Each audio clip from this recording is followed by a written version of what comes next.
This is Democracy Now!, democracynow.org, The War and Peace Report. I'm Amy Goodman with Nermeen Sheikh. Israeli Prime Minister Benjamin Netanyahu is facing worldwide condemnation for vowing to annex nearly a third of the occupied West Bank if he wins next week's snap election. The United Nations, the Arab League, the European Union and Russia have all criticized Netanyahu's plan, which he unveiled Tuesday. Today, I'm announcing my intention to apply with the formation of the next government, Israeli sovereignty, on the Jordan Valley and northern Dead Sea. Netanyahu's pledge comes just a week before Israeli voters return to the polls on Tuesday for new elections after Netanyahu failed to form a coalition government following Israel's April 9th election. Netanyahu's annexation plan would crush hopes of an eventual Palestinian state. Longtime Palestinian negotiator Erakat said the move would add to Israel's long history of violating international law. What Prime Minister Netanyahu said tonight about asking his people for a mandate to allow that will enable him to annex the Jordan Valley is paramount to a war crime. Annexation of occupied territories is a war crime. Well, for more, we're joined by Noura, Palestinian human rights attorney, legal scholar, assistant professor at Rutgers University. Her new book is titled Justice for Some, Law and the Question of Palestine. And Phyllis Bennis is still with us, fellow at the Institute for Policy Studies, written a number of books, including Understanding the Palestinian-Israeli Conflict. We welcome you both to Democracy Now! Noura, Erakat, let's go to you first in Montreal. If you could talk about, just respond to what the Prime Minister, who knows how long he will be Prime Minister, said if he wins, he will annex a third of the West Bank. Absolutely. Thank you for having me this morning. First of all, I think it's important to point out, as you have, that 1/3 of the West Bank is the Jordan Valley. It's the site of the richest sources of water, some of the richest sources of water in the West Bank, including the Jordan River Basin and the Dead Sea, as well as numerous springs. The World Bank has said that if Palestinians actually have access to these lands, it could be their Palestinian breadbasket, increasing their agricultural yield by $1.6 million annually. We are talking about a rich area where Palestinian farmers, where Palestinians cannot access for leisure, for livelihood, for home.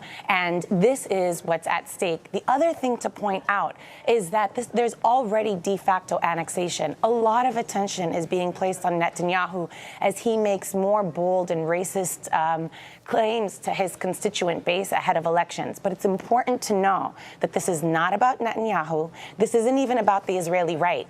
This is Israeli policy. In the aftermath of the 1967 war, Israel declared 60% of the Jordan Valley as a closed military zone and off basis.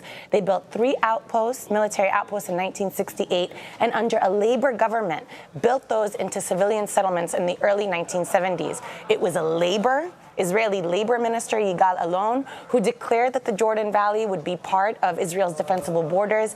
It was Israel's dove, Yitzhak Rabin, in 1995, who said that this would be part of Israel's final borders. And it was under the Oslo peace process that 90% of the Jordan Valley came under full Israeli civil and military control. What Netanyahu is doing now is basically taking this awful policy, this steady policy of settler colonial removal of Palestinian and encroachment of Palestinian lands to its logical end, which is to say, well, now it's just ours. And it's really disingenuous and dishonest to be angry with Netanyahu and his bold claims against international law and what is tantamount to a war crime, and not be angry with the fact that U.S. foreign policy has steadily created this fact on the ground, that the EU now, as it's condemned Netanyahu and said that it won't recognize these moves, still fails to apply sanctions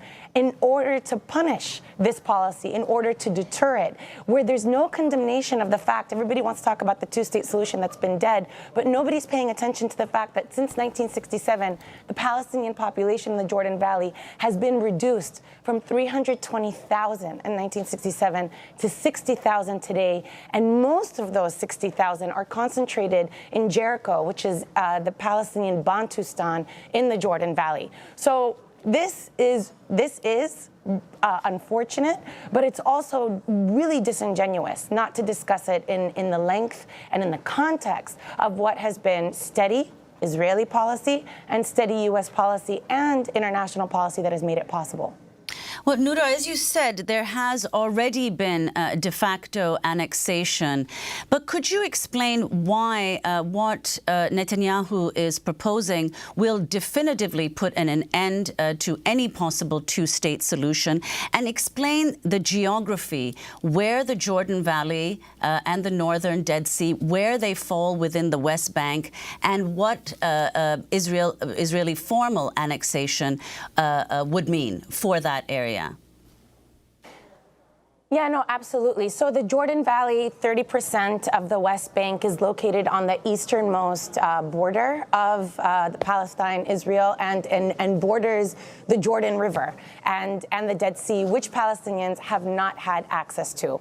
What I mean by de facto annexation is that since 1967, Israel has declared that 60% of this area is a closed military zone, which means that Palestinians can't be on it.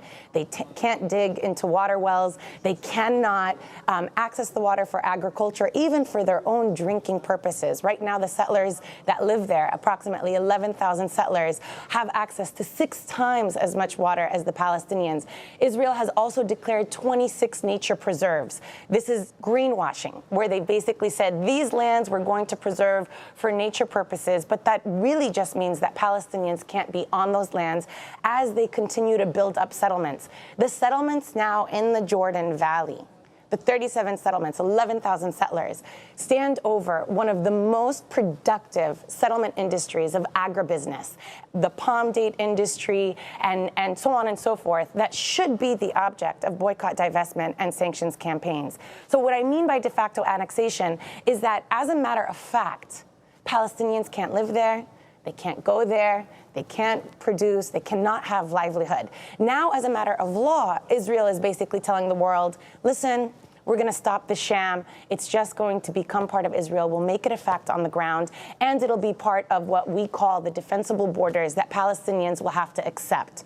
And under the framework of the peace process, that's exactly what the arrangement is. Israel has steadily taken the land, and because none of the peace process is regulated by any international law or by multilateralism, but instead is brokered by the U.S., which is Israel's primary ally, they can then establish that all the land that they take is theirs when they come back to the negotiating table and then say, Palestinians, you must accept this or take nothing. That's why this is, yes, a war crime. Yes, this is really disheartening. Yes, this is horrible, but this is also the logical end of a policy that we have stood by and watched. And instead of discussing this as settler colonial removal, instead of discussing this as apartheid and racial discrimination, we have discussed this as a question of sovereignty and a question of negotiations in 2 states, where the objective facts on the ground lead that there has not been a Palestinian state, that there will not be a Palestinian state. What Israel has wanted since 1967 and articulated in the Alon Plan, and now brought to fruition, is that Palestinians will be in semi-autonomous regions where they can govern themselves in Bantustans, and Israel will control the rest of their lives around them. And that's what we're seeing.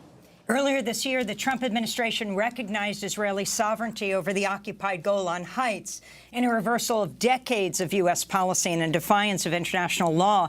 Netanyahu later unveiled plans to build a new settlement named Trump Heights in the area to thank President Trump for his decision. And then, during a televised address in May, Netanyahu held up an updated State Department map of Israel signed by President Trump. Next to the map, the word nice was written with an arrow pointing to the Golan Heights, shown as part of Israel. Netanyahu said the map was a gift from Trump's son-in-law and senior advisor, Jared Kushner.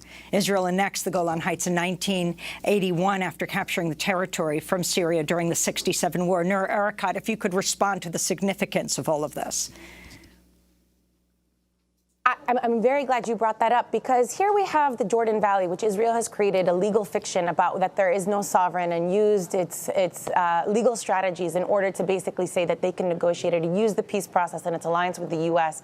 to take these Palestinian lands steadily and surely to fulfill a vision of greater Israel. But the Golan Heights is different. There is no controversy over the fact that this is Syrian sovereign territory. There is no controversy over the fact that it should be returned to Syria, and yet we saw blatantly, Israel declare its sovereignty over the Golan Heights in contravention of international opinion, international law, a clear war crime. There's nothing to be discussed. And despite all of the condemnations, despite all of the law on the side of the international communities, including the draft articles of state responsibility, which puts a responsibility on third state parties in order to react to this egregious maneuver, nothing has been done. Nothing has been done besides non-recognition, which should tell us that much of what's going on in this region from the international community, and not just from the Trump administration and decades of U.S. administrations, is a lot of theater and political theater around the Middle East, but very little political will to act. Right now, there should be political will to act, to impose sanctions, to support boycott, divestment, and sanctions. When Netanyahu came to Congress in 2011 in order to sabotage Obama's Iran rapprochement deal, he also said that he was going to keep the Jordan Valley, and Congress gave him 27 standing ovations. And now Congress, which continues this legacy of being part of the problem, is proposing a bill that would criminalize BDS, nonviolent protests in the United States, rather than reverse this course and actually hold Israel to account. So we can participate in the political theater of what Israel is trying, what Netanyahu is doing and promising to his constituent base, and have discussions about Greenblatt and Kushner and now Avi Berkowitz. But this is all a distraction. The facts on the ground are that Palestinians are living in segregation, in reservations. They cannot even access the Dead Sea for leisure. Can you imagine living near the Dead Sea, which people from all over the world travel to, and you cannot access it because you're Palestinian? You can't float in the water because you're Palestinian. So we're talking about an apartheid system, a settler colonial context that we're not addressing. Finally, Phyllis Bennis, we just wanted to bring you in. Noura Erakat just referred to Avi Berkowitz, and I wanted to get a quick comment from you on the snap election that's coming up, Benny Gantz, the Lieutenant General, versus Netanyahu, and the fact that the White House has just announced that the new Middle East peace envoy is going to be 30-year-old White House Administrative Assistant Avi Berkowitz. He is replacing Jason Greenblatt, Trump's former real estate lawyer. Let's see, what did former White House spokesperson Hope Hicks previously describe Berkowitz's duties as? Daily logistics like getting coffee and coordinating meetings. As we wrap up, just the significance of all of this right now.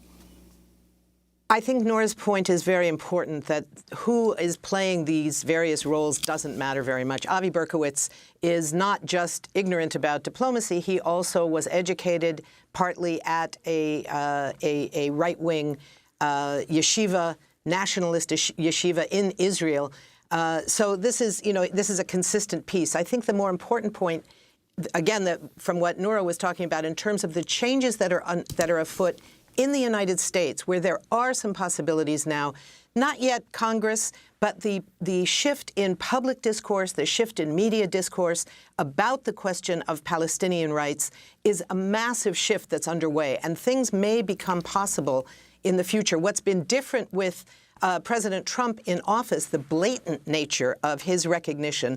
No one before was willing to say that the U.S. recognizes or doesn't mind that Israel is occupying the Golan Heights. His official recognition of it did bring expressions of opposition. That gives us a way in to build that challenge, to build the movements for Palestinian rights in this country that says that it's not okay for the U.S. to remain as the enabler of this kind of settler colonialism, this kind of apartheid, the kind of occupation that the U.S. has indeed supported all these years. It is different when you have a U.S. official position recognizing Jerusalem as the sole capital of Israel.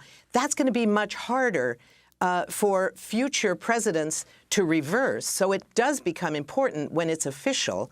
But it also means that there's more people willing to say, wait a minute, this is not okay. It was all right that we stayed silent while this expulsion of Palestinians from their land continues. But when we do it officially, we have to stand up and say, no, that's not okay. So this is a moment of opportunity. The Israeli elections are not likely to change very much. The opposition, Benny Gantz, a former general whose campaign was based on a helicopter trip over devastated Gaza in 2014, where he commanded the troops that were responsible for the deaths of 2,200 Palestinians in that 50-day attack. That's the basis of his campaign. So he's no peacenik running against Netanyahu. But it does give us an opportunity here in the United States to change the congressional and the political calculus as they become forced to realize in Congress that their voters, their base, their constituents are massively changing their position. We want to thank you both for being with us. Phyllis Bennis, fellow at the Institute for Policy Studies, serves on the National Board of Jewish Voice for Peace. Noura Erakat, joining us from Montreal, Palestinian human rights attorney and legal scholar. When we come back, we look at Newark's growing water crisis, where thousands remain unable to drink the tap water due to lead contamination. Stay with us.